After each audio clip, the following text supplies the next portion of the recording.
ಓಂ ಪೂರ್ಣಮದಃ ಪೂರ್ಣಮಿದಂ ಪೂರ್ಣಾತ್ ಪೂರ್ಣಮುದಚ್ಯತೆ ಪೂರ್ಣಸ್ಯ ಪೂರ್ಣಮಾದಾಯ ಪೂರ್ಣಮೇವಾವಶಿಷ್ಯತೆ. ಓಂ ಶಾಂತಿ ಶಾಂತಿ ಶಾಂತಿ.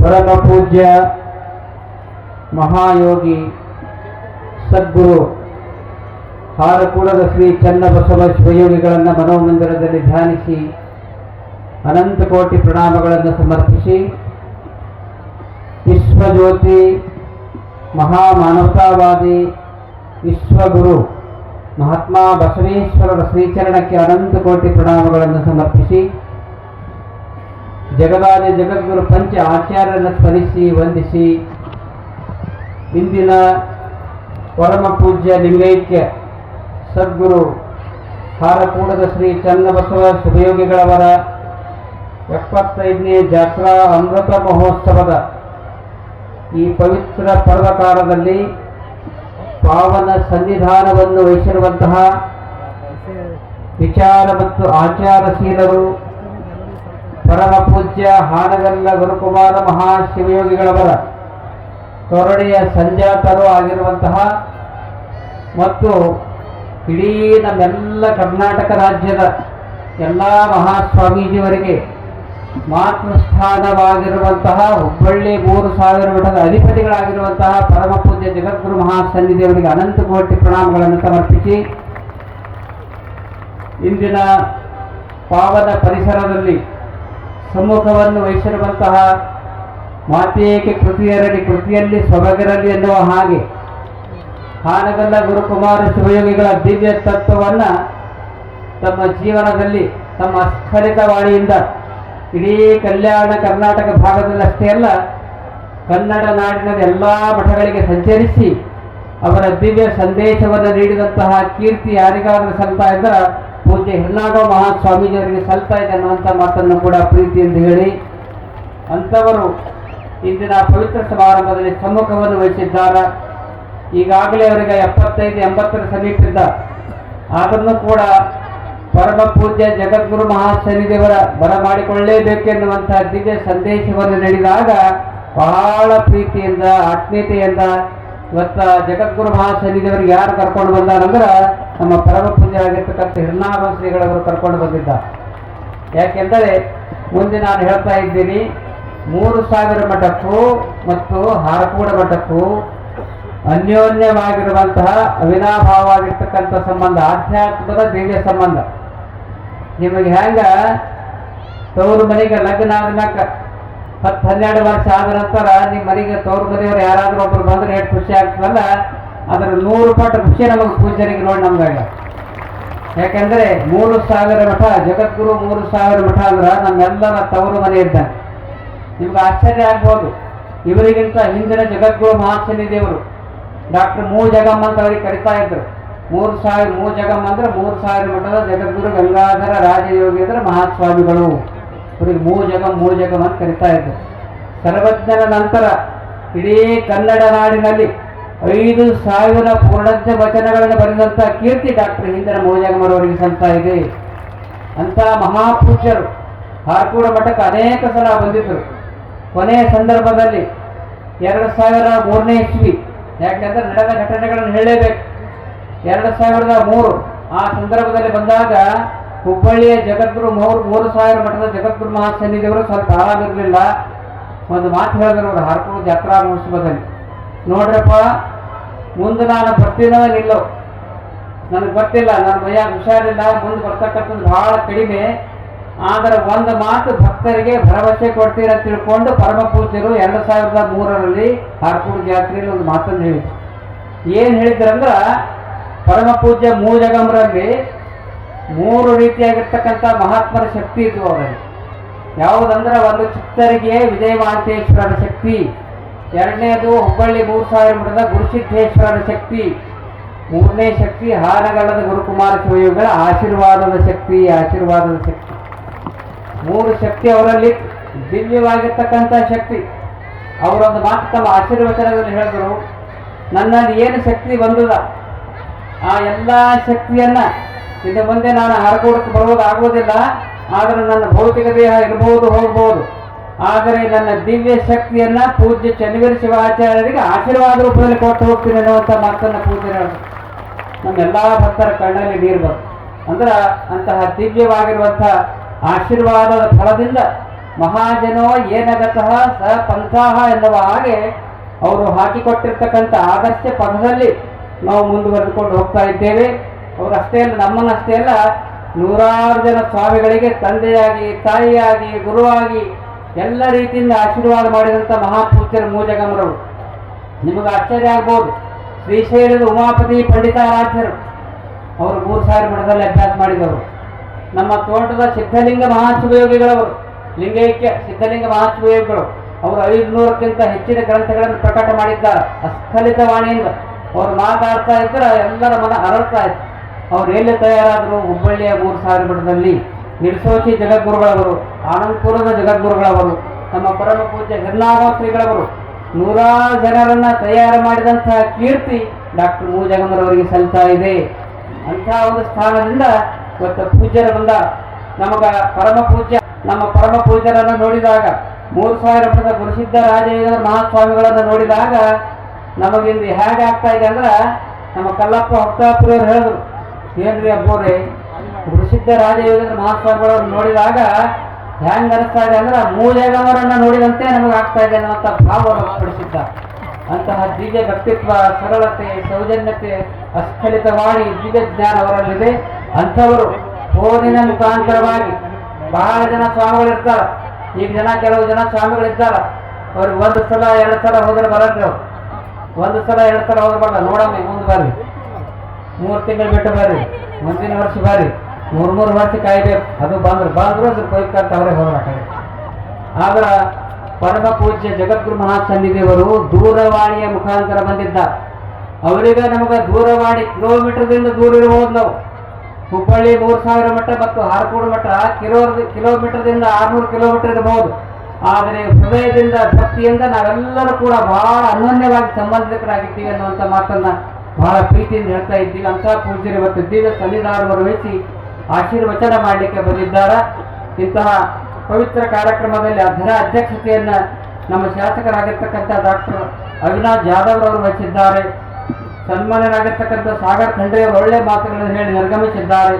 ಅದೇ ರೀತಿಯಾಗಿ ಮಡಿವಾಳೆಯ ಶಾಲಿ ಅವರು, ಸನ್ಮಾನ್ಯ ಸುಭಾಷ್ ರಾಠೋಡ್ ಅವರು, ಡಾಕ್ಟರ್ ಗೌತಮ್ ಪಾಟೀಲ್ ಅವರು, ಬಾಬು ಹುಲ್ಲಾ ನಾಯಕರವರು ಮತ್ತು ಕರ್ನಾಟಕ ವೀರಶೈವ ಸಾಹಿತಿ ಚರಿತ್ರೆ ಎನ್ನುವಂತಹ ಗ್ರಂಥವನ್ನು ಬರೆದಿರುವಂಥ ಎಚ್.ಎಂ. ಹಿರೇಮಠರವರು, ವಿಶೇಷ ಸತ್ಕಾರವನ್ನು ಹೊಂದಿರತಕ್ಕಂಥ ಅಂಬಿಕಾ ಭೀಮರಾವ್ ಕಟಗಿ ಶೇಡಂರವರು, ಶ್ರೀ ಶಿವಲೀಲಾ ಚನ್ನಬಸಪ್ಪ ಬಿ ಏಗಲ್ ಚಿಂಚೋಳಿಯವರೇ, ಚೆನ್ನಶ್ರೀ ಪ್ರಶಸ್ತಿಯ ಪುರಸ್ಕಾರವನ್ನು ಹೊಂದಿದಂಥ ಶ್ರೀ ಪಂಡಿತ್ ಮಲ್ಲಿಕಾರ್ಜುನ ಶಾಸ್ತ್ರಿಗಳು ಕೇಳಿದಮಠ ಯಾದಗಿರವರೇ, ಶ್ರೀ ರಾಜಶೇಖರ್ ಹುಲ್ಲೂರು ಶಹಾಪುರ್ ಅವರೇ, ಶ್ರೀ ಮಹಾಂತೇಶ್ ಹುಲ್ಲೂರು ಶಹಾಪುರ್ ಅವರೇ, ಡಾಕ್ಟರ್ ಸಿ ಲಿಂಗಣ್ಣ ಸಾಹಿತಿಗಳವರೇ, ವಿಶೇಷವಾಗಿ ಈ ಜಾತ್ರಾ ಮಹೋತ್ಸವದಲ್ಲಿ 2 ದಿನಗಳ ಪರ್ಯಂತರವಾಗಿ ದಾಸೋಹ ಸೇವೆಯನ್ನು ಮಾಡಿದಂಥ ಅಶೋಕ್ ಮಗದಂಪುರ್ ಅವರೇ, ಶ್ರೀ ಗೋಪಾಲ್ ರೆಡ್ಡಿ ಗರಗಪಳ್ಳಿಯವರೇ ಮತ್ತು ವಿಶೇಷವಾಗಿ ಸಂಗೀತ ರಸಮಂಜರಿ ಮತ್ತು ನಗೆ ಹಬ್ಬ ಕಾರ್ಯಕ್ರಮದ ಪ್ರಾಯೋಜಕರಾಗಿರ್ತಕ್ಕಂಥ ಮಾನಸ ಗ್ರೂಪದ ಚಿಂಚೋಳಿಯವರೇ, ವಿಶೇಷವಾಗಿ ಎಲ್ಲ ಜಾತ್ರಾ ಮಹೋತ್ಸವ ವ್ಯವಸ್ಥಾಪಕರಾಗಿ ಮತ್ತು ಸುಮಾರು 20 ವರ್ಷಗಳ ಪೂರ್ವದಲ್ಲಿ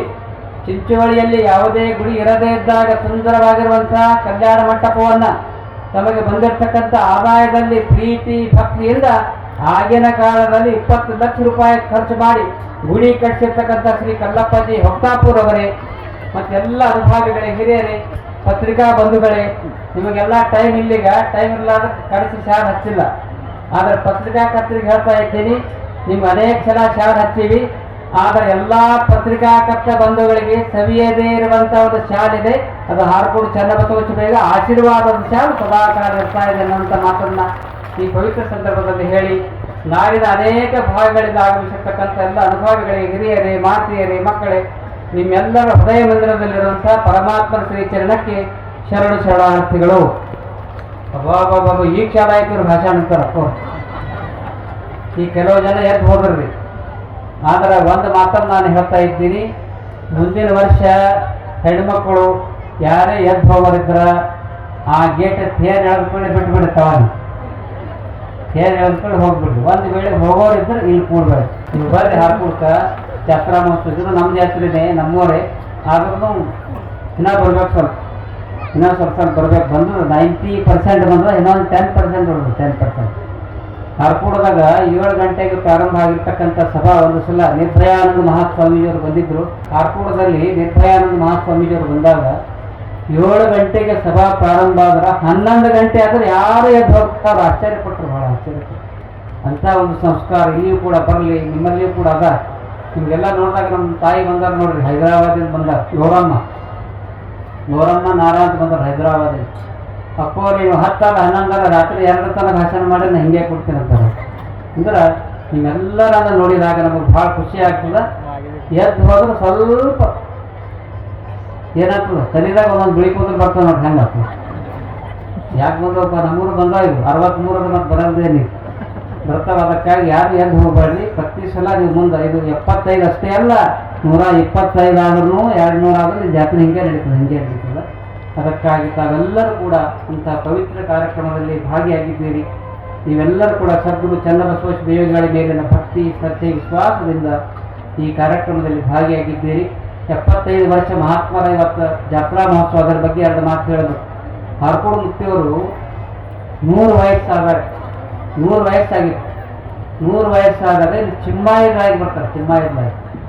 ಚಿಮ್ಮಾಯಿದಾಯಲ್ಲಿ ದಿನ ಮುಗಿಸಿದ ನಂತರ ಕೋರಪ್ಪನವರು ಅವರಿಗೆ ಆಮಂತ್ರಣ ಕೊಡ್ತಾರೆ. ಚಿಂಚೋಳಿಗೆ ಬರ್ತಾರೆ.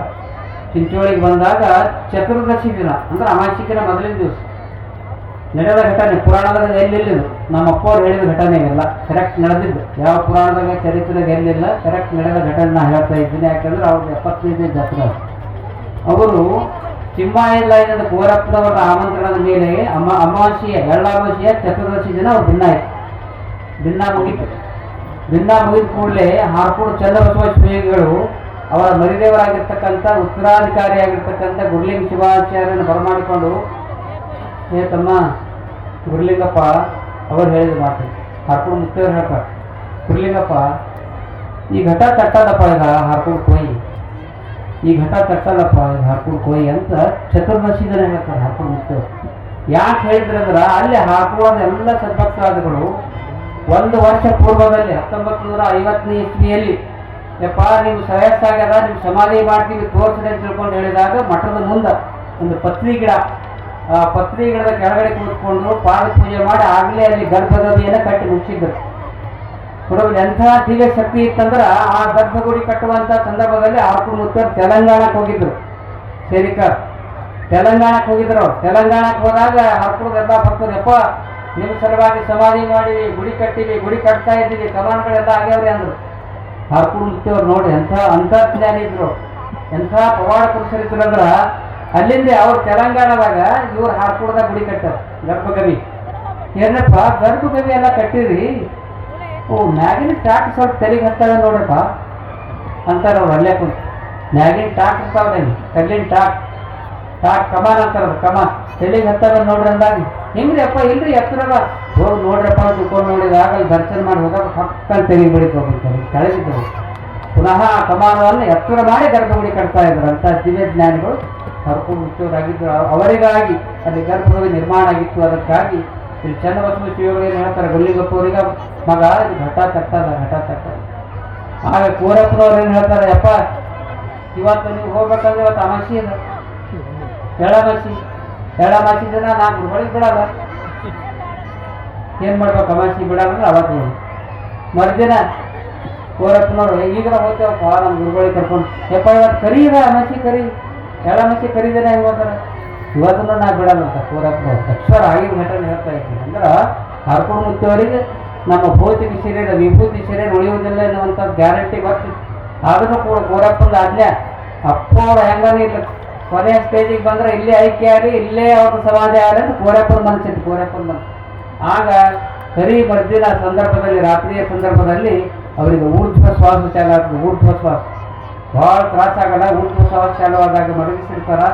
ಆ ಸಂದರ್ಭದಲ್ಲಿ ಮಹಾನ್ ಯೋಗಿಗಳನ್ನು ತಿಳ್ಕೊಂಡು ಗುರುಲಿಂಗ ಶಿವಾಚಾರ್ಯರು ಅವರದೇ ಚನ್ನಬಸವ ಶಿವಯೋಗಿಗಳ ಪಾದೋದಕವನ್ನು ಮಾಡಿ ಅವರ ಬಾಯಲ್ಲಿ ಹಾಕ್ತಾ ಇದ್ರು. ಊರ್ಧ್ವ ಶ್ವಾಸ ಚಾಲು ಆಯಿತು.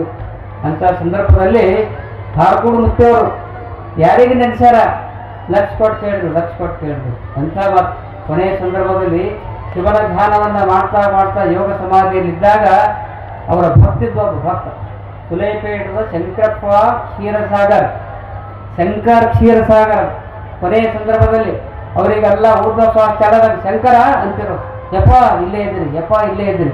ಆ ಸಂದರ್ಭದಲ್ಲಿ ನಮ್ಮ ಹರಕೂಟದ ಚನ್ನಬಸವ ಯೋಗಿಗಳನ್ನ ನಮ್ಮ ತಂದೆಯವರು ಆಗಿನ ಕಾಲದಲ್ಲಿ 25 ವರ್ಷ ಸೇವಾ ಮಾಡ್ಯಾರ. 25 ವರ್ಷ. ಕೊನೆಯ ಸಂದರ್ಭದಲ್ಲಿ ಕೊನೆಯಾಗ ಹರಕೂಟ ಮುತ್ತಿಯವ್ರದ್ದು ನೇಮಿತ್ ಪ್ರತಿನಿತ್ಯ ಗೋ ಪ್ರದಕ್ಷಿಣೆ ಮಾಡ್ತಾ ಇದ್ರು, ಗೋ ಪ್ರದಕ್ಷಿಣೆ. ಆಗ ಕೊನೆಯ ಸಂದರ್ಭದಲ್ಲಿ ಸ್ವಲ್ಪ ಸ್ವಲ್ಪ ತೊಗಲು ನಡೀತಾ ಆಕಳ ಆಕಳ ಆಕಳ ಅಂತಾರೆ. ಆಕಳ ಅಂದಾಗ ಒಂದು ಆಕಳ ತಂದು ಅವ್ರ ಸಮೀಪಕ್ಕೆ ತಂದು ಆ ಆಕಳ ಬಾಲ ಕೊಟ್ಟಾಗ ಆ ಆಕಳ ಬಾಲವನ್ನ ಹಣಿ ಹಚ್ಚಿ ಲಿಂಗೈಕ್ಯರಾಗ್ತಾ ಇದ್ದಾರೆ ಚನ್ನಬಸವೇಶ್ವರ. ಆಕಳ ಬಾಲ ಹಣಿ ಹಚ್ಚಿ ಲಿಂಗೈಕ್ಯರಾಗ್ತಾ ಇದ್ರು ಅಂದ್ರೆ ಗೋಮಾತೆ. ಇವತ್ತೇನು ಹಿಂದೂ ಧರ್ಮದವರು ಪ್ರಚಾರ ಮಾಡ್ತಾ ಇದ್ದಾರಲ್ಲ, ಈಗ ಮಾಡ್ತಾ ಇದ್ರೆ ಅದ್ರ ಗೋಗಳ ಬಗ್ಗೆ ಅತಿಯಾಗಿರುವಂತಹ ಭಕ್ತಿ, ಶ್ರದ್ಧೆ, ನಂಬಿಕೆ ಹರಕೂಟ ಮುತ್ತಿಯವ್ರದ್ದು ಗೋಮಾತೆಯ ಮೇಲಿತ್ತು. ಕೊನೆಯ ಸಂದರ್ಭದಲ್ಲಿಯೂ ಗೋಮಾತೆಯ ಬಾಲವನ್ನು ಹಣಿ ಹಚ್ಕೊಂಡು ಪ್ರಾಣವನ್ನು ತ್ಯಾಗ ಮಾಡ್ತಾ ಇದ್ದಾರೆ ಹರಕೂಟದ ಚನ್ನಬಸವೇಶ್ವರ. ಅವರಿಗೊಬ್ರು ಪ್ರಶ್ನೆ ಮಾಡ್ತಾ ಇದ್ದಾರೆ, ಯಾವ ಪ್ರಾಣದಾಗ ಇಲ್ರಿ ಇದು, ಅವ್ರದ್ದು 75 ಅದ ಅಂತ ಹೇಳ್ತಾ ಇದ್ದೀವಿ. ಅವ್ರಿಗೆ ಪ್ರಶ್ನೆ ಮಾಡ್ತಾ ಇದ್ರು, ಅಪ್ಪೋರೆ ನೀವು ಗೋಮಾತೆಗೆ ಪೂಜೆ ಮಾಡ್ತೀರಿ, ಗೋಮಾತೆಗೆ ಪ್ರದಕ್ಷಿಣೆ ಹಾಕ್ತೀರಿ, ಆದ್ರೆ ಮತ್ತೆ ಹಾಲು ಮಾತ್ರ ಕುರಿ ಹಾಲು ಆಡಿನ ಹಾಲು ಕುಡಿತೀರಿ, ಗೋಮಾತೆ ಹಾಲು ಕುಡಿಯೋದಿಲ್ಲಲ್ಲ ಅಂತ ಪ್ರಶ್ನೆ ಹಾಕ್ತಾರೆ. ಆಗ ಅವ್ರು ಹೇಳ್ತಾ ಇರ್ತಾರೆ, ನೋಡಪ್ಪ ಎಲ್ಲ ಆಯುರ್ವೇದದ ಒಂದು ಧಾನ್ಯವನ್ನು, ಆಯುರ್ವೇದದ ಪತ್ರಿಯನ್ನು ಎಲ್ಲ ತಿಂತಕ್ಕಂಥ ಶಕ್ತಿ ಕುರಿಗೆ ಮಾತ್ರದ. ಕುರಿಯ ಹಾಲು ಬಹಳ ಪವಿತ್ರ, ಅದಕ್ಕಾಗಿ ಆರೋಗ್ಯಕ್ಕೆ ಬಹಳ ಚಲೋ ಅಂತ ತಿಳ್ಕೊಂಡು ನಾನು ಆಡಿನ ಹಾಲು ಕುಡಿತೀನಿ ಅನ್ನುವಂಥ ಉತ್ತರವನ್ನು ಕೊಟ್ಟಿದ್ದಾರೆ. ಅಂತಹ ಪುಣ್ಯ ಪುರುಷರು ಇದೇ ಸ್ಥಳದಲ್ಲಿ ಲಿಂಗೈಕ್ಯರಾದಾಗ ಕೋರಪ್ಪನವರು ಅಂದ್ಬಿಡ್ತಾರೆ, ಎಲ್ಲ ಭಕ್ತರು ನಡೀತಾರೆ.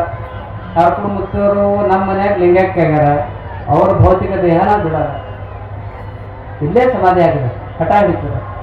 ಅಲ್ಲಿ ಹರಕೂಟ ಗ್ರಾಮದಿಂದ ಕರಬಸಯ್ಯನವರು, ಶಂಕರ್ ಕ್ಷೀರಸಾಗರ್ ಸುಲೇಪೇಟ ಮತ್ತು ಪರಮ ಪೂಜೆ ಗುರುಲಿಂಗ ಶಿವಾಚಾರ್ಯ 3 ಜನ ಇದ್ರು.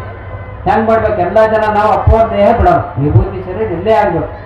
ಕೊನೆಯದಾಗಿ ನೀವು ಲಕ್ಷ್ಯ ಕೊಟ್ಟು ಕೇಳ್ರಿ, ಗುರುಲಿಂಗ ಶಿವಾಚಾರ್ಯರು ತನ್ನ ತಪಸ್ಸಿನ ಫಲದಿಂದ ಅವರ ದಿವ್ಯ ಶಕ್ತಿ, ನಿಜವಾದ ಗುರು ಹೆಂಗಿರ್ಬೇಕೆನ್ನುವುದನ್ನು ನಿಜವಾಗಿ ಹರಕೂಟ ಮಠದಿಂದ ಯಾರು ತೋರಿಸಿಕೊಟ್ಟಿದ್ದಾರೆ ಗುರುಲಿಂಗ ಶಿವಾಚಾರ್ಯ ತೋರಿಸಿಕೊಟ್ಟರು. ಅವ್ರು ಹೇಳ್ತಾ ಇದ್ದಾರೆ, ಇಲ್ಲ ನನ್ನ ಗುರುವಿಗೆ ನಾನು ಒಯ್ಯಲೇಬೇಕು, ನನ್ನ ಗುರುವಿನ ಸಮಾಧಿ ನನ್ನ ಮಠದಲ್ಲಿ ಆಗಲೇಬೇಕು. ಆ ಸಂದರ್ಭದಲ್ಲಿ ಹೇಳಿದಾಗ ಇಲ್ಲ ನಾನು ಕೊಡಲ್ಲ. ಏನು ಹೇಳ್ತಾನೆ ನೀವು ಸ್ವಾಮಿ, ರುಮಾಲ್ ಕಟ್ಕೊಂಡು ನಮ್ಮಲ್ಲಿ ಐಕ್ಯಾಗರೆ ಇಲ್ಲೇ ಆಗಬೇಕು ಸಮಾಧಿ. ಯಾರೋ ಚಿಂಚೋಳಿಯವರು ತಪ್ಪು ತಿಳ್ಕೊಬೇಡಿ, ನಡೆದ ಘಟನೆ ಹೇಳ್ತಾ ಇದ್ವಿ. ಆ ಸಂದರ್ಭದಲ್ಲಿ ಗುರುಲಿಂಗ ಶಿವಾಚಾರ್ಯರು ಹೇಳ್ತಾ ಇದ್ದಾರ, ನೋಡ್ರಪ್ಪ, ಒಂದು ವೇಳೆ ನನ್ನ ಗುರುವಿನ ದೇಹ ವಿಭೂತಿ ಶರೀರ ನೀವು ಹರಕೂಟಕ್ಕೆ ಕೊಡಲಿಲ್ಲ ಅಂದ್ರೆ ನನ್ನ ದೇಹನೂ ನನ್ನ ಗುರುವಿನ ಜೊತೆ ಐಕ್ಯ ಆಗಲಿ ಅಂತ ತಿಳ್ಕೊಂಡು ಅಂತಾರೆ. ಅಂತ ಐಕ್ಯ ಆಗಲಿ ಅಂತ. ಆ ಸಂದರ್ಭದಲ್ಲಿ ಸಿಟ್ಟಿಗದ್ದು ಗೋರಪ್ಪನವ್ರು ಕರೆದ, ಏನು ಮಾಡ್ತಾರೆ ನೀವ ಏನಂತ ತಿಳ್ಕೊಂಡು ನಿಂದಾದ್ರೆ ನಿಂದ್ರೆ ಇಲ್ಲೇ ಆಗಲ್ಲ ಅಂದ್ಬಿಡ್ತಾರೆ. ಅಂದುಕೊಳ್ಳೆ ಡಕ್ಕಂತ ಗಾಡಿಗೆ ತಲೆ ಹೊಡಿತಾರ, ಎಲ್ಲ ರಕ್ತ ಸೋರ್ಲಿಕ್ಕೆ ತಲೆ ಹೊಡಿತಾರೆ. ತಲೆ ಹೊಡೆದು ರಕ್ತ ಸೋರುವಂಥ ಸಂದರ್ಭದಲ್ಲಿ ಇಲ್ಲಿ ಎಲ್ಲ ಪೊಲೀಸ್ ಸ್ಟೇಷನ್ದವರು PS ಎಲ್ಲ ಬರ್ತಾರೆ. ಏನ್ರಪ್ಪ ನೀವು ಕಂಟಕ್ಕಿರು, ಯಾಕೆ ಹಠ ಹಿಡಿತೀರಿ? ಅವ್ರ ಗುರುವಿಗೆ ಅವ್ರು ಹೋಯ್ತಾರ, ಅವ್ರ ಭೌತಿಕ ದೇಹ ಕೊಡ್ರಿ, ಅವ್ರ ಐಕ್ಯ ಆದ್ರೂ ಅವ್ರ ದೇಹ ಅಲ್ಲಿರ್ಬೋದು, ಆದ್ರೆ ಆತ್ಮ ಚಿನ್ನದಂತ ಪುರ ಚಿಂಚೋಳಿಯಲ್ಲೇ ಇರ್ತಾ ಇದೆ. ದೇಹ ಹೋಯ್ತಾ ಅಂದಲ್ಲ, ಅದಕ್ಕಾಗಿ ಕೊಡ್ರಿ ಅಂತ ತಿಳ್ಕೊಂಡು ಹೇಳಿದಾಗ ಅದಕ್ಕೆಲ್ಲ ಒಪ್ಪುತ್ತಾರ. ಗುರುವಿನ ಭೌತಿಕ ದೇಹ ಅವರನ್ನು ಅವಾಗ ಸಣ್ಣದೊಂದು ಯಾವುದೋ ಗಾಡಿ, ಆ ಗಾಡಿಯಿಂದ ಹುಮ್ನಾಬಾದ್ ತರ ಹೋಗ್ತಾರೆ. ಹುಮ್ನಾಬಾದಿಂದ ಹರಕೂಟ ರೋಡ್ ಇಲ್ಲ. ದ್ವಿತೀಯ ತಿಥಿಗೆ ಅವ್ರು ಲಿಂಗೈಕ್ಯ ಆದ್ರ, ತೃತೀಯ, ಚತುರ್ಥಿ, ಪಂಚಮಿ 3 ದಿನಕ್ಕೆ ಅವ್ರ ಭೌತಿಕ ವಿಭೂತಿ ಶರೀರ ಹರಕೂಟದಾಗ ಹೋಗಿ ಪಂಚಮಿ ತಿಥಿಗೆ ಅವ್ರ ದೇಹ ಅವ್ರಿಗೆ ಸಮಾಧಿಯನ್ನು ಮಾಡ್ತಾ ಇದ್ದಾರೆ. 3 ದಿನ ಆದ್ರೂ ಹೆಂಗಿದ್ರು ಜೀವಂತಿದ್ದಾಗ ಹೆಂಗಿದ್ರು ಕೇವಲ ಪ್ರಾಣ ಒಂದು ಅಷ್ಟೇ ಇರಲಿಲ್ಲ, ಅವ್ರ ವಿಭೂತಿ ಶರೀರ ಸ್ವಲ್ಪನೂ ಉಬ್ಬಿದ್ದಿಲ್ಲ, ಏನೂ ಆಗಿರಲಿಲ್ಲ. ಅಂತಹ ಆಧ್ಯಾತ್ಮದ ದಿವ್ಯ ಶಕ್ತಿ ಚನ್ನಬಸವೇಶ್ವರಿಗಳಿತ್ತು ಎನ್ನುವಂಥ ಮಾತನ್ನು ಈ ಸಂದರ್ಭದಲ್ಲಿ ಹೇಳ್ತಾ ಇದ್ದೀನಿ. ಅಂತಹ ಪುಣ್ಯ ಪುರುಷರ ದಿವ್ಯ ಆತ್ಮ ಚಿಂಚೋಳಿಯಲ್ಲಿದೆ. ಇವತ್ತಿನ ದಿವಸ ನನಗೆ ಏನು ಅನಿಸ್ತಾ ಇದೆ ಅಂದ್ರೆ, ಇದು 75ನೇ ಜಾತ್ರಾ. 75 ವರ್ಷದವ್ರು ಭಾಳ ಜನ ಇಲ್ಲಿ, ಕೆಲವೇ ಜನ ಇರಬಹುದು, ಆದ್ರೆ 75 ವರ್ಷದಿಂದ ಚಿಂಚೋಳಿಯಲ್ಲಿ ಜಾತ್ರೆಯನ್ನ ಪ್ರಾರಂಭ ಮಾಡಿದ್ದಾರೆ.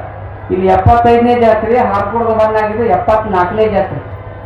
ಯಾಕ್ರಿ 1 ವರ್ಷದಿಂದ ಅಂತ ನೀವು ಕೇಳ್ಬೋದು.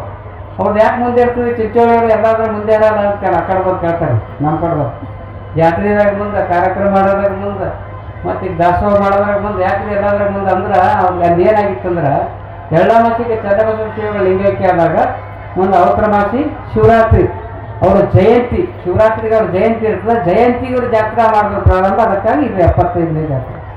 ಒಂದು ವರ್ಷದ ನಂತರ ನಾವು ಜಾತ್ರಾ ಪ್ರಾರಂಭ ಮಾಡೋದು 1952ರಲ್ಲಿ. ಅದಕ್ಕಾಗಿ ಅದು 74ನೇ ಜಾತ್ರೆ.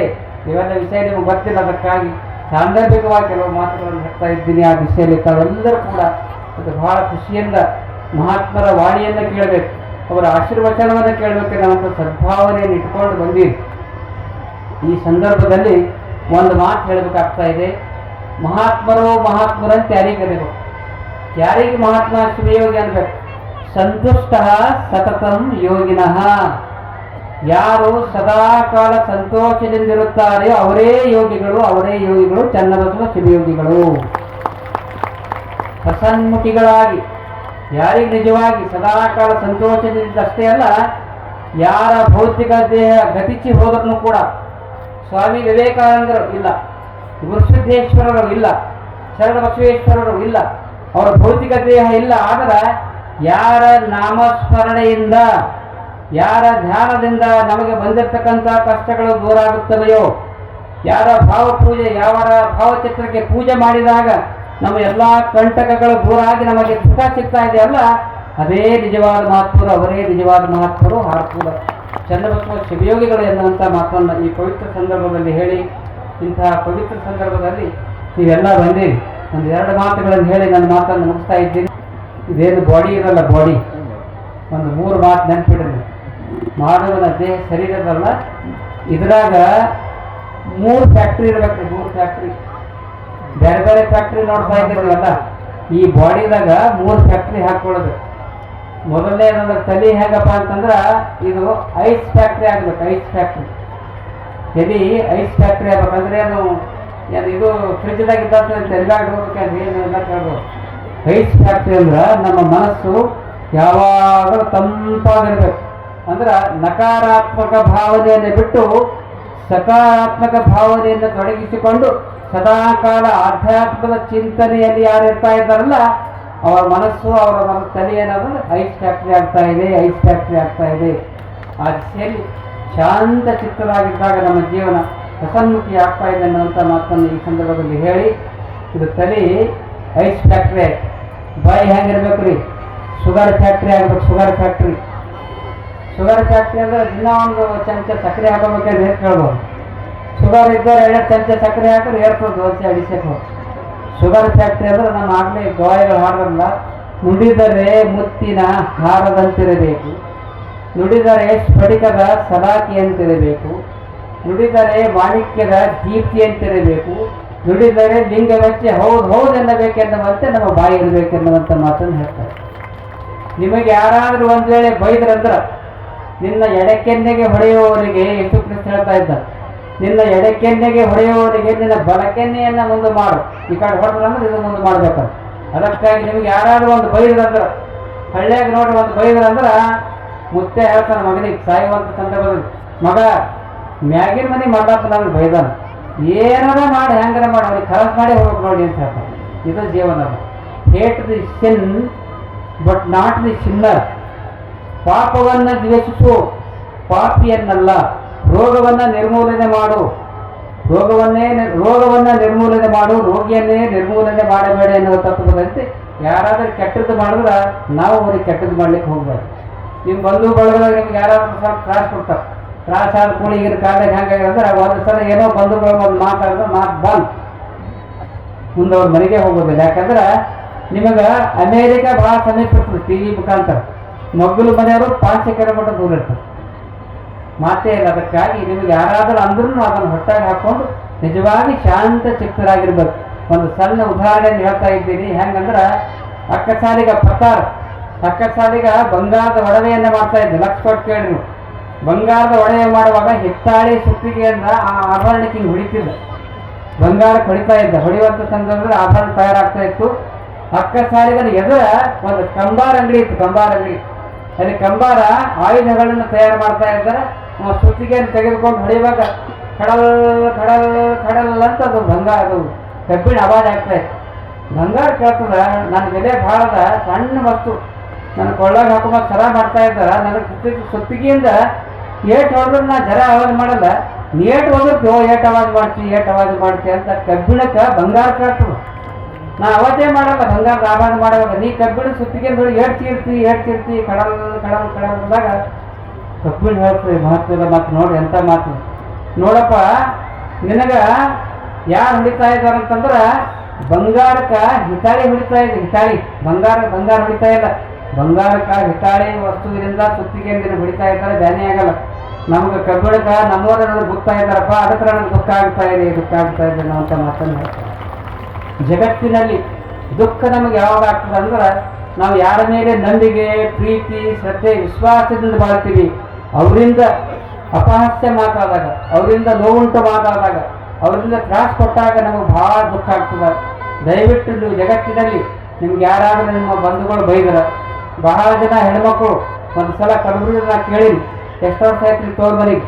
12 ವರ್ಷ ಆಯ್ತು ಏನೋ ತೋರ್ ಮನೆಗೆ ಹೋಗಿಲ್ಲ. ಯಾಕ್ರಿ? ನಮ್ಮ ಅಪ್ಪ ಬೈದಾನ್ರಿ, ಅಪ್ಪು ಬೈದಿಸಲಾಕ 12 ವರ್ಷ ತೋರ್ ಮನೆಗೆ ಹೋಗಿಲ್ಲ. ಅದಕ್ಕಾಗಿ ಯಾರಾದರೂ ಬೈದ್ರೂ ಕೂಡ ನಮ್ಮ ಅಪ್ಪ ಕಲ್ಯಾಣ ಬಸವಣ್ಣವ್ರು ಹೇಳ್ಯಾರ, ಬೈದವರನ್ನ ಬಂಧುಗಳೆಂಬೆ, ನಿಂದಿಸಿದವರನ್ನ ತಂದೆ ತಾಯಿಗಳೆಂಬೆ ಅನ್ನುವ ಹಾಗೆ ನಾವೆಲ್ಲರೂ ಕೂಡ ಇವತ್ತು ಐಸ್ ಫ್ಯಾಕ್ಟ್ರಿ ಮಾಡಿಕೊಂಡು ಬಹಳ ಶಾಂತ ಚಿತ್ತರಾಗಿ ಶುಗರ್ ಫ್ಯಾಕ್ಟ್ರಿ ಮಾಡಿಕೊಂಡು ಕೊನೆಯದಾಗಿ 3ನೇದು ಇದಕ್ಕೂ ಒಂದು ಫ್ಯಾಕ್ಟ್ರಿ ಮಾಡಬೇಕಂತ.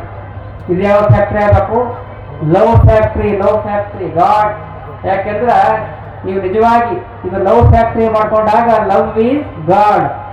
ಮೂಜಗಂಬರು ಸದಾಕಾಲ ಹೇಳ್ತಾರೆ ಮಾತಾಡಿದಾಗ, ಲವ್ ಈಸ್ ಗಾಡ್, ಪ್ರೀತಿಯೇ ದೇವರು. ನಿಜವಾಗಿ ದೇವರು ಯಾರಂದ್ರೆ ಪ್ರೀತಿ, ಪ್ರೇಮ, ಭಕ್ತಿಯಿಂದ ಎಲ್ಲರನ್ನ ಯಾರು ಅಪ್ಪಿಕೊಳ್ತಾ ಇದ್ದಾರಲ್ಲ ಅವನೇ ನಿಜವಾದ ಶರಣ ಎನ್ನುವಂಥ ಮಾತನ್ನು ಅನುಭವಿಗಳು ಹೇಳ್ತಾ ಇದ್ದಾರೆ. ಆ ದಿಶೆಯಲ್ಲಿ ತಾವೆಲ್ಲರೂ ಕೂಡ ಇಂತಹ ಪವಿತ್ರ ಸಂದರ್ಭದಲ್ಲಿ ಆಗಮಿಸಿ ಒಳ್ಳೆ ರೀತಿಯಾಗಿ ಜೀವನವನ್ನು ಸಾಗಿಸ್ತಾ ಇದ್ದೀರಿ. ನಿಮ್ಮೆಲ್ಲರಿಗೂ ಕೂಡ ಹಾಕೂಡದ ಚನ್ನಬಸವ ಶಿವಯೋಗಿ ಸದಾ ಕಾಲ ಕಾಪಾಡಲಿ ಎನ್ನುವಂಥ ಮಾತನ್ನು ಈ ಸಂದರ್ಭದಲ್ಲಿ ಹೇಳಿ, ಇಂತಹ ಕಾರ್ಯಕ್ರಮದಲ್ಲಿ ಅನೇಕ ಅನುಭವಿಗಳು ಬಂದಿದ್ದಾರೆ. ನಮ್ಮ ಶಾಲೆಯವರು, ರಾಠೋಡ್ ಅವರು ಮತ್ತು ಗೌತಮ್ ಪಾಟೀಲ್ ಅವರು ಕರ್ನಾಟಕ ವೀರಶೈವ ಸಾಹಿತಿ ಚರಿತ್ರೆ ಎನ್ನುವಂಥ ಅದ್ಭುತವಾಗಿರುವಂಥ ಗ್ರಂಥವನ್ನು ಬರೆದಿರುವಂಥ ಎಸ್.ಎಂ. ಹಿರೇಮಠ ಸರ್ ಅವರು, ಇಲ್ಲಿ ಕುಂತಾರ ಸರ್ ಅವರು, ಎಸ್.ಎಂ. ಹಿರೇಮಠ ಸರ್ ಅವರು. ಅವ್ರು ನೋಡ್ಲಿಕ್ಕೆ 5-6 ಫೀಟ್ ಇರ್ಬೋದು. ಆದ್ರೆ ಈಗಿನ ಕಾಲದಲ್ಲಿ ಒಂದು 10, 15, 100 ಗ್ರಂಥ ಓದುವುದು ಬಹಳ ಕಷ್ಟ. ಆದರೆ ಎಸ್.ಎಂ. ಹಿರೇಮಠ ಸರ್ ಅವರು 320ಕ್ಕೂ ಹೆಚ್ಚು ಗ್ರಂಥಗಳನ್ನ ಬರೆದಂಥ ಕೀರ್ತಿ ಎಸ್.ಎಂ. ಹಿರೇಮಠ ಸರ್ ಅವರು. 320 ಗ್ರಂಥಗಳನ್ನು ಬರೆದಾರ. ಆದ್ರೆ ನಮಗೆ ಬಹಳ ವ್ಯಥೆ ಆಗ್ತಾ ಇದೆ. ಮುಂದೊಂದು ದಿನ ಸ್ವಲ್ಪ ಕನ್ನಡ ಸಾಹಿತ್ಯ ಪರಿಷತ್ತಿನವರು ಸ್ವಲ್ಪ ಕಣ್ಣು ತೆರಿಬೇಕು. ಕನ್ನಡ ಸಾಹಿತ್ಯ ಪರಿಷತ್ತಿನವರು ಕನ್ನಡವನ್ನ ನಮ್ಮ ಇದು ಕಣ್ಣು ತೆರೆದು ಯಾರಿಗೆ ನೋಡ್ಬೇಕಂದ್ರೆ ಅಖಿಲ ಭಾರತ ಕನ್ನಡ ಸಾಹಿತ್ಯ ಸಮ್ಮೇಳನ ಅಧ್ಯಕ್ಷರನ್ನಾಗಿ ಎಸ್.ಎಂ. ಹಿರೇಮಠ ಅವರು ಮಾಡಲಿ ಅನ್ನುವಂಥ ಮಾತನ್ನು ಕೂಡ ಈ ಸಂದರ್ಭದಲ್ಲಿ ಆಶಿಸ್ತಾ ಇದ್ದೇನೆ. ಇಂತಹ ಪವಿತ್ರ ಸಂದರ್ಭದಲ್ಲಿ ಚಂದ್ರಶ್ರೀ ಪ್ರಶಸ್ತಿಯನ್ನ ಮಲ್ಲಿಕಾರ್ಜುನ ಶಾಸ್ತ್ರೀಜಿಯವರು ಬಹಳ ಸುಂದರವಾಗಿ ಪ್ರವಚನವನ್ನು ಮಾಡಿದ್ರು. 9 ದಿವಸ ಹಾಕೋಡು ಚನ್ನಬಸವ ಶಿವಯೋಗಿಯ ಪುರಾಣವನ್ನು ಹೇಳಿದ್ರು. ಇವತ್ತು ನಮ್ಮ ಕನ್ನಡ ನಾಡಿನಲ್ಲಿ ಬಹಳ ಜನ ಶಾಸ್ತ್ರಿಗಳಿದ್ದಾರೆ. ಭಕ್ತಿಯ ಬೀಜವನ್ನು ಲಕ್ಷಪಟ್ಟು ಕೇಳಿದ್ರು. ಭಕ್ತಿಯ ಬೀಜವನ್ನು ಬಿತ್ತುವಂತ ಅನೇಕ ಅನುಭವಿ ಶಾಸ್ತ್ರಿಗಳ ಸಾಲಿನಲ್ಲಿ ಶ್ರೇಷ್ಠ ಶಾಸ್ತ್ರಿಗಳಿಗೆ ಯಾರಿದ್ದಾರೆ ಅಂದ್ರೆ ಮಲ್ಲಿಕಾರ್ಜುನ ಶಾಸ್ತ್ರಿ ಆಗಿರುತ್ತಾರೆ. ಅವರು 9 ಜನ ಪ್ರವಚನವನ್ನು ಹೇಳಿದ್ದಾರೆ. ಮಹಾಂತೇಶ್ ಹುಲ್ಲೂರವರು ತಬಲಾದ ಜೊತೆಗೆ ಉತ್ತಮವಾಗಿರ್ತಕ್ಕಂಥ ಹಾಸ್ಯವನ್ನು ಮಾಡಿದ್ದಾರೆ. ಬಹಳ ಖುಷಿಯಿಂದ ನಿಮಗೆಲ್ಲರಿಗೂ ಕೂಡ ನಗಿಸಿದ್ದಾರೆ. ಒಳ್ಳೆಯ ಒಂದು ಉಪದೇಶವನ್ನು ಮಾಡಿದ್ದಾರೆ. ರಾಜಶೇಖರ ಹುಲ್ಲೂರವರು ಸಂಗೀತಗಾರರು ಒಳ್ಳೆಯ ಸಂಗೀತವನ್ನು ಕೊಟ್ಟಿದ್ದಾರೆ. ಸಿ ನೆಂಗಣ್ಣನವರು ನಮ್ಮ ಭಾಗದಲ್ಲಿ ಯುವ ಕವಿಗಳಾಗಿ, ಯುವ ಸಾಹಿತಿಗಳಾಗಿ ಬಹಳ ಒಳ್ಳೆಯ ಕಾರ್ಯಗಳನ್ನ, ಮೌಲಿಕವಾಗಿರ್ತಕ್ಕಂಥ ಗ್ರಂಥಗಳನ್ನು ಬರೆದಿದ್ದಾರೆ. ಅವರಿಗೆ ಚನ್ನಶ್ರೀ ಪ್ರಶಸ್ತಿಯಾಗಿದೆ. ವಿಶೇಷವಾಗಿ ಸತ್ಕಾರ ಅಂಬಿಕಾ ಭೀಮರಾವ್ ಕೊಟಗಿ. ನಿಮಗೆಲ್ಲ ಆಶ್ಚರ್ಯ ಆಗ್ಬೋದು. ಬಹಳ ಜನ ಸ್ವಾಮಿಗಳಿಗೆ ಭಿನ್ನ ಮಾಡ್ತಾರೆ. ಎಷ್ಟು ವರ್ಷ ಮಾಡ್ತಾರ? 1 ವರ್ಷ ಮಾಡ್ತಾರೆ, 2 ವರ್ಷ ಮಾಡ್ತಾರೆ, 5 ವರ್ಷ, 10 ವರ್ಷ ಮಾಡ್ತಾರೆ. ಅಪ್ಪೋರೆ ನಮ್ಮ ಭೀಮರಾವ್ ಕೊಟಗಿಯವರು ಇವತ್ತೊಂದು ಪಾಂಡಬ್ಬ ಇತ್ತು. ಒಂದು ಪಾಂಡಬ್ಬ, ಕೇವಲ ಚಿಕ್ಕದಾಗಿರುವಂಥ ಪಾಂಡಬ್ಬ ಮಾಡಿ ನಮ್ಮನ್ನು ಬರಮಾಡಿಕೊಂಡು ಪ್ರತಿ ವರ್ಷ ಭಿನ್ನ ಮಾಡಿ ಮತ್ತು ಅಪ್ಪೋರೆ ಬಂಗಾರ ಇರ್ತದೆ ಅಂದ್ರೆ ನಮಗೇನು ಗಂಟು ಹತ್ತದ? ಅಪ್ಪೋರು ಬಂಗಾರ ರೆಡಿ ಆಗ್ತಾರಲ್ರಿ, ಏನಾದ್ರು ಹತ್ತದ ನೀರು ಕೇಳ್ಬೇಕಲ್ಲ. ಇಲ್ಲ, ನಮ್ಗೇನು ಹತ್ತದ ಅಂದ್ರೆ ಭಕ್ತರ ಗಂಟೆ, ಭಕ್ತಿನೇ ಒಂದು ಗಂಟೆ. ನಮಗೆ ಭಕ್ತರ ಭಕ್ತಿನೇ. ಭೀಮರಾವ್ ಕೊಟಗಿ ಬಗ್ಗೆ ಹೇಳ್ಬೇಕಾದ್ರೆ 1 ಸಲ 2 ಸಲ ಪಾಂಡಬ್ಬ ಮಾಡಿ 25 ವರ್ಷಗಳವರೆಗೆ ಸತತ ಭಿನ್ನ ಮಾಡಿ 5 ಗ್ರಾಮ್ ಬಂಗಾರ ಇಟ್ಟಿರುವಂಥ ಕೀರ್ತಿ ಭೀಮರಾವ್ ಕೊಟಗಿ ಅವರಿಗೆ ಸಲ್ತಾ ಇದೆ. ಪ್ರತಿ ವರ್ಷ ಪಾಂಡಬ್ಬ ಇಟ್ಕೊಂಡೇ ನಾವು ಮಾಡ್ಯಾನಲ್ಲ, ಇವತ್ತ 2 ಕೋಟಿ ರೂಪಾಯಿ ಮನೆ ಕಟ್ಟಾನೆ. 2 ಕೋಟಿ ರೂಪಾಯಿ ಮನೆ. ಅದು ಗುರುವಿನ ಆಶೀರ್ವಾದದಿಂದ ಆ ದಿಶೆಯಲ್ಲಿ ಬಹಳ ಭಕ್ತಿ ಶ್ರದ್ಧೆಯನ್ನು ಇಟ್ಕೊಂಡು ಅವರು ಕೂಡ ಕಾರ್ಯ ಮಾಡ್ತಾ ಇದ್ದಾರೆ. ಈ ಹುಣ್ಣಿಮೆಯಲ್ಲಿ 25-30 ವರ್ಷದಿಂದ ದಾಸೋಹ ಸೇವೆಯಲ್ಲಿ ಭಾಗಿಯಾಗಿದ್ದಾರೆ. ಅವರಿಗೂ ಕೂಡ ವಿಶೇಷವಾಗಿರ್ತಕ್ಕಂಥ ಸತ್ಕಾರ ಆಗಿದೆ. ಶಿವಲೀಲಾ ಚನ್ನಬಸಪ್ಪ ಏದಲ್ ಎನ್ನುವಂಥವರು ಕೂಡ ವಿಶೇಷ ಆದರ್ಶ ದಂಪತಿಗಳಾಗಿ ಅವರಿಗೂ ಕೂಡ ಇವತ್ತು ಸನ್ಮಾನ ಆಗಿದೆ ಎನ್ನುವಂಥ ಮಾತನ್ನು ಈ ಸಂದರ್ಭದಲ್ಲಿ ಹೇಳಿ, ನಮ್ಮ ಅವಿನಾಶ್ ಜಾಧವ್ ಅವರು ಒಳ್ಳೆ ಜನಪ್ರಿಯ ಶಾಸಕರಾಗಿ ಒಳ್ಳೆಯ ಕಾರ್ಯವನ್ನು ಮಾಡ್ತಾ ಇದ್ದಾರೆ. ಉಮೇಶ್ ಜಾಧವ್ ಅವರು ಅಂತ ಅವರು ಕೂಡಿಕೊಂಡು ದೆಹಲಿಯಲ್ಲಿ ನವೆಂಬರ್ 21ರಂದು ನಮ್ಮ 64ನೇ ಜನ್ಮ ದಿನೋತ್ಸವ ಕಾರ್ಯಕ್ರಮವನ್ನು ಇವತ್ತು ನೋಡ್ರಿ, ಬಂಜಾರ ಸಮಾಜದವರಾಗಿ ನಮ್ಮ ಭಾರತ ದೇಶದ ರಾಜಧಾನಿಯಲ್ಲಿ ಗುರುಗಳ ಹುಟ್ಟುಹಬ್ಬ ಮಾಡ್ತಾ ಇದ್ದಾರೆ. ಸದಾ ಕಾಲ ಅವರಿಗೆ ಗುರುವಿನ ಆಶೀರ್ವಾದ ಇರಲಿ ಎನ್ನುವಂಥ ಮಾತನ್ನು ಈ ಸಂದರ್ಭದಲ್ಲಿ ಆಶಿಸಿ, ಇಂತಹ ಪವಿತ್ರ ಸಂದರ್ಭದಲ್ಲಿ ತಾವೆಲ್ಲರೂ ಕೂಡ ಪ್ರೀತಿ ವಿಶ್ವಾಸದಿಂದ ಭಾಗಿಯಾಗಿದ್ದೀರಿ.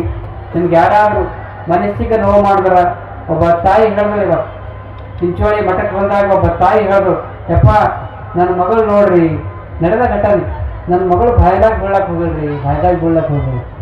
ಅದಕ್ಕೆ ದಯವಿಟ್ಟು ಹೇಳ್ತಾ ಇದ್ದೀನಿ, ಎಲ್ಲ ತಾಯಂದಿರು ಜೀವನದಲ್ಲಿ ಸುಖ ಮತ್ತು ದುಃಖ ಎರಡೂ ಬರ್ತಾವೆ. ಹಗಲಾದ್ಮೇಲೆ ರಾತ್ರಿ ಇರ್ತದೆ, ಭಾರತಾಸ ರಾತ್ರಿ ಆದ್ಮೇಲೆ ಹಗಲಿರ್ತದೆ. ಚಕ್ರಾರ ಪಂಕ್ತಿರವ ಗಚ್ಚತಿ ಭಾಗ್ಯ ಪಂಕ್ತಿ. ಹೆಣ್ಣು ಮಕ್ಕಳಿಗಾಗಲಿ ನಿಮ್ಮ ಯುವಕರಿಗಾಗಲಿ ಜೀವನದಾಗ ಏನೇ ಕಷ್ಟ ಬಂದ್ರೂ ಕೂಡ ಆತ್ಮಹತ್ಯೆ ಮಾಡಿಕೊಳ್ಳದೆ ಆತ್ಮಜ್ಞಾನವನ್ನು ಪಡೆದುಕೊಳ್ಳ್ರಿ ಅನ್ನುವಂಥ ಮಾತನ್ನು ಗುರುವಿನ ಆಶೀರ್ವಾದ ನಿಮಗಾಗಲಿ. ದಯವಿಟ್ಟು ಯಾರು ಆ ತಾಯಿಗೆ ಮಗಳಿಗೆ ಹೇಳ್ದ, ತಾಯಿ ನಿನಗೆ ಯಾರಾದ್ರೂ ಗಂಡು ಬೈದ್ರ, ನಿನ್ನ ಮಕ್ಕಳು ಬೈದ್ರ, ನಿನ್ನ ಮನಸ್ಸಿಗೆ ನೋವಾದ್ರ, ನಿಮ್ಮ ಯಾರೇ ಹೆಣ್ಣು ಮಕ್ಕಳಿಗೆ ತ್ರಾಸ ಆದಾಗ ಒಂದು ವೇಳೆ ಒಂದೊಂದು ಸಂದರ್ಭದಲ್ಲಿ ನಿಮ್ಮ ತವ್ರ ಮನೆ ಅಣ್ತಂದ್ರೂ ದೂರ ಮಾಡ್ತಾರೆ. ನೀವು ತವ್ರ ಮನೆ ಅಣ್ತಂದ್ರೆ ನಿಮ್ಮಲ್ಲಿ ಗಂಟಿದ್ರೆ ಕರೀತಾರೆ, ಬ್ಯಾಡ ಅಂತ.